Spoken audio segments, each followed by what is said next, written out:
सकारात्मक सोच के साथ अपनाएं। जब मेरे विचार स्वीकार नहीं किए जाएंगे तो मैं परेशान नहीं होऊंगा। मुझे लगता है दूसरी कल्पना बेहतर थी। प्रोजेक्ट पर काम शुरू करने से पहले ये उनकी अंतिम मीटिंग थी। टीम टेबल के आसपास बैठी थी। सब ने प्रोजेक्ट को लेकर अपने विचारों के आधार पर प्रस्तुतिकरण बनाया था। अमित बहुत ही आश्वस्त था कि उसका प्रस्तुतिकरण सबसे बेहतर होगा। सचमुच उसने कड़ी मेहनत की थी। वो चारों ओर थोड़ी ऐज से देख रहा था, क्योंकि उसे विश्वास था कि प्रोजेक्ट पर काम करने के लिए उसका प्रस्ताव चुना जाएगा। वो मैनेजर के सराहनीय शब्दों को सुनने के ख्याली पुलाव पका रहा था।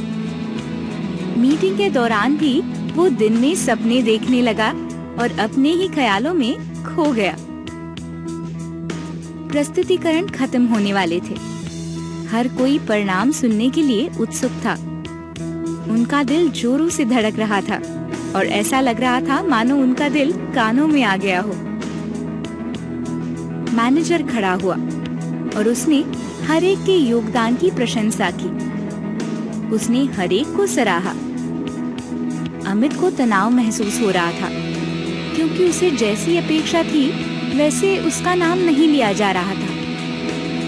लेकिन उसने सोचा कि शायद प्रोजेक्ट को चुनने की घोषणा के समय वो लिया जाएगा। चूँकि वो दिन में सपने देख रहा था, उसे ध्यान नहीं रहा कि कमरे में उपस्थित हर कोई तालियां बजा रहा था। तालियों की आवाज से अमित सपने से जाग गया और उसने अपने इर्द गिर्द देखा। क्या उसके लिए तालियां बज रही थी? नहीं, वे सब नितिन की ओर देख रहे थे और उसके लिए तालियां बज रहे थे। अमित भी उनके साथ तालियां बजाने लगा, लेकिन उसका मन नफरत से भरा हुआ था। क्या ये गलत नहीं था? क्या ये तालियां उसके लिए नहीं बजनी चाहिए थी? मैनेजर ने नितिन को मंच पर बुलाया और उसे अपना प्रस्तुतिकरण समझाने के लिए कहा। नितिन उसका प्रस्तुतिकरण करने के लिए गर्व से उठा। हर कोई ध्यान से सुन रहा था। शुरू में अमित मौके की तलाश में था कि कब वो गलती निकाल सके और मुद्दे निकाल सके, लेकिन जैसे वो नितिन का प्रस्तुतिकरण सुन रहा था, उसने ये महसूस किया कि नितिन एक अलग नजरिया पेश कर रहा था। उसकी निराशा अभी पूरी तरह से कम नहीं हुई थी, फिर भी उसे लगा कि नितिन उतना भी बुरा नहीं था। उसका अपना दृष्टिकोण था। अमित धीरे धीरे आलोचनात्मक दृष्टिकोण को छोड़कर जो प्रस्तुत किया था उसे स्वीकार करने की स्थिति में आ रहा था। मैनेजर सावधानी से अमित को देख रहा था। वो अमित और नितिन के बीच के कड़े मुकाबले के बारे में जानता था और अमित का सबसे बेहतर रहने का अति आत्मविश्वास से भी वो वाकिफ था। वो उसके हाव भावों के बदलाव से चकित हुआ। उसी समय अमित ने शौचालय जाने के लिए बाहर जाने की अनुमति मांगी और कुछ देर बाद वो वापस आया, बड़ा ही तरोताजा दिख रहा था। फिर मैनेजर ने एक बड़ी जोखिम उठाई। नितिन और अमित दोनों ही उसके बेहतर टीम सदस्य थे और वो चाहता था कि वो टीम की भलाई के लिए एक साथ काम करे। मैनेजर ने अमित के तनाव को मिटते देखा था और उसे नितिन के प्रस्तुतिकरण पर टिप्पणी करने के लिए बुलाया।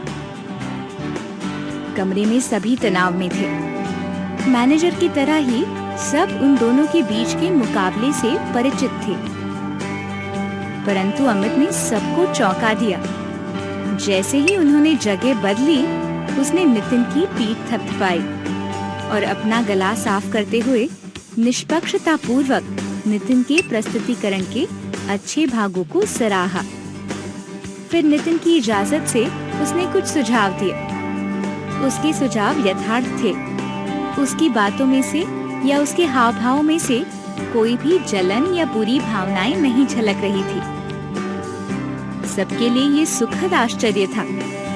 मैनेजर समझ नहीं पाया कि क्या कहे। वो अपनी टीम सदस्य को परिपक्व होते देख खुश हो रहा था। फिर उसने माइक उठाया और अमित को बधाई दी उसकी टिप्पणियों के लिए और नितिन को प्रोजेक्ट का नेता घोषित कर दिया।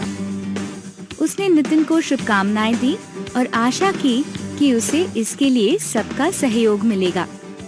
मीटिंग के बाद उसने अमित को कमरे में बुलाया, उसे बैठने को कहा और अपना हाथ अमित के कंधे पर रखा।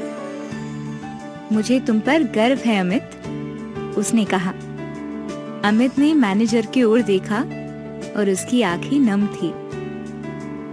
मैनेजर ने आगे कहा, मैं जानता हूँ कि नितिन नेता है, ये स्वीकार करना तुम्हारे लिए कितना मुश्किल हो रहा होगा, लेकिन मैं जानता हूँ कि तुम बहुत परिपक्व हो गए हो, क्योंकि तुम में वो हिम्मत थी कि तुम नितिन के प्रस्तुतिकरण को स्वीकार करो। साथ ही तुमने अच्छे सुझाव भी दिए। तुम में ये बदलाव आया कैसे अमित? अमित ने फिर से उसकी ओर देखा और कहा, आपने सही पहचाना सर।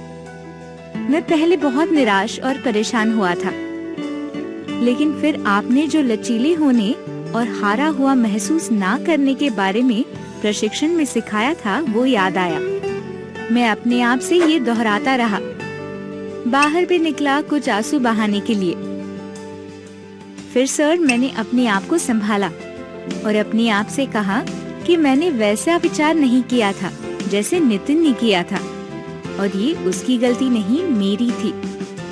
मुझे ये स्वीकार करने में कुछ समय लगा, लेकिन मैं अपने आप से यही बात दोहराता रहा जो आपने कही थी, लचीले बनो। अगर कोई तुमसे बेहतर है तो परेशान ना हो। मैंने अपनी सोच बदलने की चुनौती स्वीकार की। ये सब कुछ मिनटों में ही हुआ सर, शौचालय में। मुझे प्रस्तुतिकरण पर टिप्पणी के लिए बुलाने के लिए धन्यवाद। मैं ये कर पाया क्योंकि मैंने अपने आप को बदलने का मौका दिया था। वो मुस्कुराया। अब वो अधिक शांत और तनाव मुक्त लग रहा था। मैनेजर ने अमित को गले लगाया और कहा, तुम समझदार हो गए हो मेरे बेटे, और तुम्हारा भविष्य उज्जवल है।